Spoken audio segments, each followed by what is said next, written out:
Sir కోసం ఒక చిన్న సిగ్నేచర్ కావాలంటే మనం వేచి చూడాలా, అంతే కదా. పారిశుద్ధ్యం రూపం ఉంది. ఇప్పుడు సార్ చెప్పినట్టు fundamental rights or fundamental duties అంటే మనకు రాజ్యాంగం ద్వారా కల్పించబడినటువంటి హక్కులను ఎవరు కూడా చాలా రాయరాదు. మాట్లాడే స్వేచ్ఛ ఉంది, భావ ప్రకటన స్వేచ్ఛ ఉంది, ఏం చదువుకోవాలి, ఎలా చదువుకోవాలి, ఎంత చదువుకోవాలి, ఎలా చూడగాలి, ఎలా తినాలి అనేది మనకు రాజ్యాంగం కల్పించినటువంటి హక్కు కదా. దాని గురించి మనకు తెలుసా?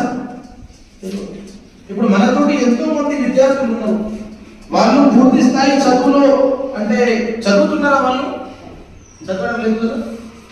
అయితే ఇలాంటి చాలా విషయాలు ఉంటాయి. దీనికి మనము దీనిపైన అన్వేషించాలి, ఆలోచించాలి. సబ్జెక్ట్ అయితే మనం ఎలాగో చదువుతాం. కెమిస్ట్రీ ఉంది, సార్ చదివిస్తారు. ఫిజికల్ సైన్స్ ఉంది, సార్ చదివిస్తారు. హిస్టరీ ఉంది, సార్ చదివిస్తారు. అయితే మనం ఇంటర్మీడియట్ చదువుతున్నాం 10+. అయితే దీంట్లో కొన్ని విషయాలు సామాజిక పరంగా కూడా మనం తెలిసి ఉండాలి, అంతే కదా.